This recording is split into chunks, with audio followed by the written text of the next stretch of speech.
Alright, I think we're live. Hi everyone. Let me turn my volume down here. And today is a happy Friday. Baro is in town. The Void Trader. He is currently at the Larunda Relay on Mercury. So you could go this route to see him, or you could take the alert. When you get the alert that Baro's in town, you just simply pull the tab down and you can click on him and then just pick your relay and it will take you there.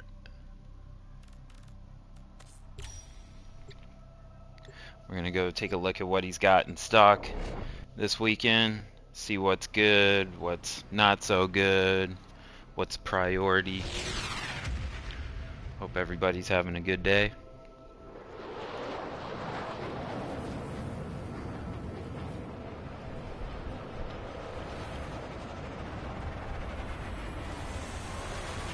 My warframe's kind of matching my landing craft today. Alright, so I got one unread message. It's probably Baro. Like, bro, chill, I'm here. Calm down. Know you need my ducats, which I currently have none of because of TennoCon. I blew through my ducats on TennoCon. I got so much stuff. I'm broke.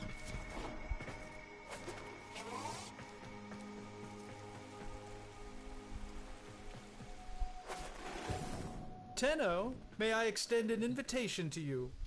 Alright, let's see what he's got. My latest collection of choice items from the Void is now available for Oh viewing. boy.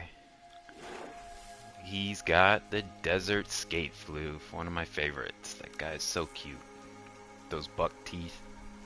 Probably one of my favorite floofs, if you're a floof collector.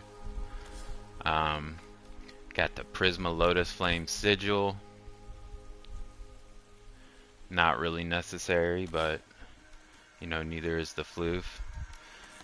These Katir side audits have been out for a while, and there is a couple that Baro has.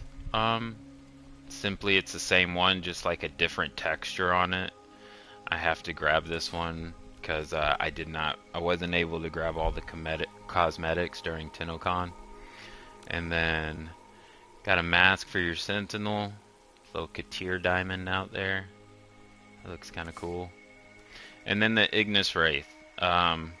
If you're not in a clan, this could be the route you'd possibly want to take to grab the Ignis Wraith. It's great. It's not bad at all.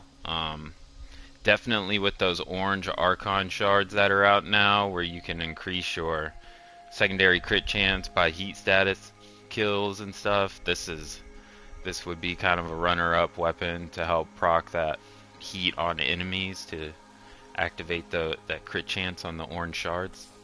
But if you're in a clan, then you can simply just get this in the Chem lab at the dojo. Then you don't have to waste your ducats. We got an Axie V8 relic. It's looking really good. Lex Prime Receiver, Odonata Prime Systems, Volt Prime Chassis Blueprint. There you go. Odonata Prime Blueprint, Volt. Yeah, so this has got the Volt and the Odonata Prime in it. This is definitely something you're going to want to snatch up while Baro has them in stock. If you don't have the Odonata Prime or Volt, you know, it's definitely two good assets in the game that I would try to crack this weekend, and just invest in these relics and go crack them with some friends. Probably gonna go do that later actually. Snatch up the blueprint, and you can never have enough of these like Volt parts and things that you can't get a lot of, that's not like easily accessible. And then you got a skin for the scimitar. Yep. Machete skin. That one's cool. That almost kind of looks like that Orphid deluxe skin that came out for Saren. at her dual daggers or blades look like. That looks really cool.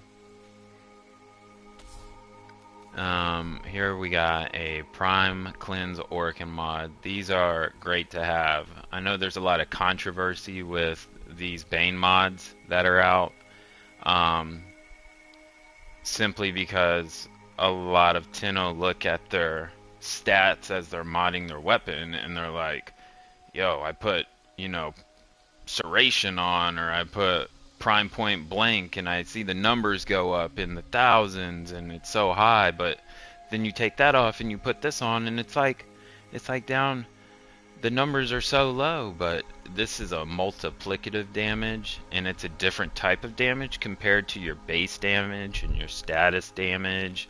And then you got your crit damage and critical chance, and this is just a multiplicative damage that's multiplied at the end of all of the rest of the damage. So um, it definitely makes your weapons a lot more powerful. It makes it a lot easier in Steel Path to deal with the enemies. So I would definitely snatch that up. It's for the shotgun.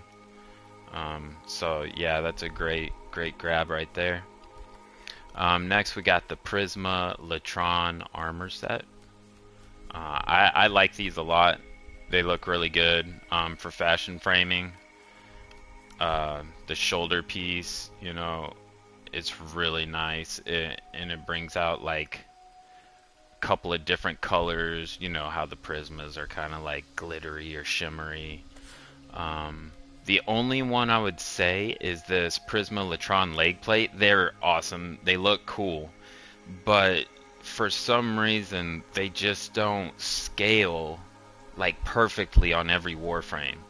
So sometimes you'll have like, excuse me, you'll put these on a Warframe and they'll be like really high or really low, or they'll look too small. You know, there's a lot of fashion frame pieces or armor sets that do that, but I wish they would fix that, because I mean these are such a nice addition to your armor stuff in your arsenal, and it would just look better if they could like get that dialed in to where it sat right on every frame.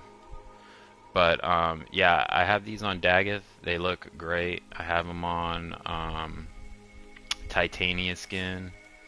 That's on Zephyr. This is on Nova, on Zaku. It's nice. I like them. We got some mastery fodder down here. We got the Prisma Dual Decurions. I was really excited to use these when I bought them, and I didn't even pay attention to the magazine count, which is 64. Yeah. And that's like for both pistols. So you got 64 rounds and then it reloads. Wasn't too happy about that. So, but if you need your mastery rank, I mean, what can you do? You'll have to get them eventually. But yeah, they're fun. I just wish they would have like a way higher magazine, like you know how the Mucilon has over 100 rounds. I mean, come on, they're dual pistols, like arc weapon dual pistols. That's so cool. But they just gave it like such a small magazine. We got a Prex card of a Deimos creature, a Carnus Prex card. These are fun to collect. I like to collect the Warframe ones. A Vome Fastglyph. We got the Vasculok. This is not too bad. It's a Gunblade.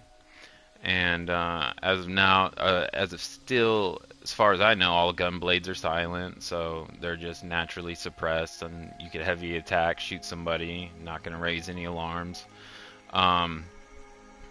It deals high slash.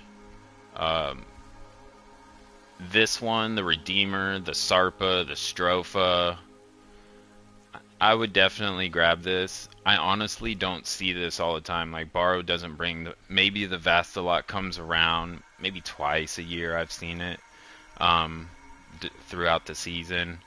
But again, it's mastery fodder. But there will be like some mastery rank tests that you'll have to do where a gunblade comes in handy. And if you don't have a gunblade, then I would pick a gun blade up. Next, we got a pistol skin. I grabbed this at TennoCon. It looks really cool. I like it. I put it on the Latron. No, the Lex. Lex Prime is what I put that one on. Grav Lifter Factory. That's the whole story with Ureli. That was kind of like the plantation where they were slaving the people. Scorch. Again, another good mod. Deals heat damage, heat status damage, and it gives you 60% status chance. We call these 60-60 mods, and the silver mods are 90-90 mods. So 60-60 mods are always good to have, you know, two sets. Have one fully ranked up, and then don't have one ranked up at all. Just because sometimes you don't want, like, your a certain status when you, like, if I combine this Scorch with Toxin to make gas, I might not want the gas to be that high compared to all the other statuses that are on my primer. So you always want to have two of these, one ranked up and one not ranked up, just so you can control your status damage a little better when you're priming your targets. If you don't want to get this one here, you don't have to. You can get this by completing spy missions, Grineer spy missions, on Uranus, Neptune, Sedna, Pluto, Kuva Fortress. So you don't have to get this from Baro, because I know I didn't, you know, buy 3 of them. So I definitely did get one from a spy mission, or 2 maybe. But yeah, you don't have to get it from him. You can just do the spy missions and check what the drop rate is. Prime Ravage, shotgun critical damage, another good one to grab. This made a huge difference when I was in my 20 mastery rank 20s, and I was using the Sea-Doo all the time. I snatched this mod up from Baro, and it made such a big difference. It was really noticeable. So it looks like all the Prime mods that Baro has this weekend are all for shotgun. Because here's Prime Charge Shell. So it's electricity damage, 165%. You know, you could stack that with radiation for the Murmur faction. I would suggest getting all the Prime mods out of the way. And then once you get all the Prime mods, like this weekend, you're set on that, then you can focus on grabbing some of this mastery fodder, the Vastalog, Ignis if you're not in a clan. You know, it's up to you, the Prisma Dual Decurions, just to help you with your mastery rank. But next is the Sands of Inaros. If you don't have Inaros, you grab this right here, and this is kind of like the story quest to unlocking Inaros. And then obviously you get Inaros Prime through cracking relics, but you have to, you know, there's some lore obviously with Katir and Inaros where Katir is just really fancy pants about Inaros, so have to look that up and do the quest and figure it out. And then, like he has always, the Fey Path Ephemera. It really bugs me that I don't have this checked off. I just feel like I should probably just, like, you know, get it and forget about it. And I don't think I'll probably ever use this unless there's like a Warframe that comes out that's like a pine tree or something. I'm not sure. But I'm just gonna do that. Be done with it. Doing business with you, Tenno. Perhaps probably gonna have to come back and grab some more of these relics to crack later. And that's it for what Baro has this weekend. I didn't go over this right here. This is a skin for the Drifter and Operator. Little story that you can find in the Laverian about Nova. And so it almost kind of looks like a Corpus suit, you know. And believe it or not, like, it's nice now, like, you can, the cosmetic is both for the Operator and Drifter, because correct me if I'm wrong, but I don't remember like all of this you could put on the drifter at one time. Like this was all for the operator, for like the little kids, the little Tinno. And I was like, dang, that's kind of what stopped me from buying all that operator cosmetics, because you can put it on the drifter, and I kind of like using the drifter more. Um, but yeah, that's a great option now that you can. And it actually, believe it or not, makes a really good fashion frame for your operator. This outfit, I've seen a lot of stuff done with it, and it looks really good. Even the helmet, like, I know it looks kind of cheesy, but just when you change the colors on some things, it just pops more, it looks better.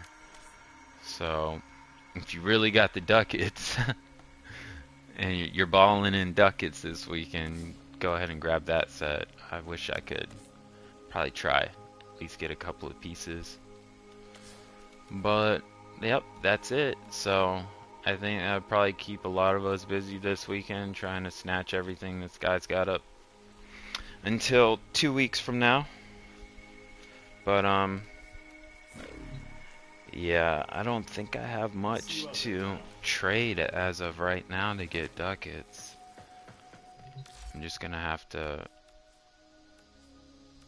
I blew through so much during TinnoCon. I try not to go below 5, just when my friends and my clan members need parts and stuff. So anything I have over 5 of, I'll sell, and it's looking like really low. I kind of broke that rule a little bit during TinnoCon and just kind of sold a lot of everything where I'm down to like 1 or 2 pieces. But yeah, so later today I'll be back on. We're gonna go crack some relics and do the sortie mission. Currently working on a dojo right now, trying to farm the pigments, and today is a day that I'll be farming some pigments for my dojo. We'll see how that goes. So we're gonna crack some relics, farm pigments, gonna knock the sortie mission out, probably farm some Aya today as well, and then we got incursions tonight, so stick around and I will be back shortly and we'll go knock some more stuff out. Alright.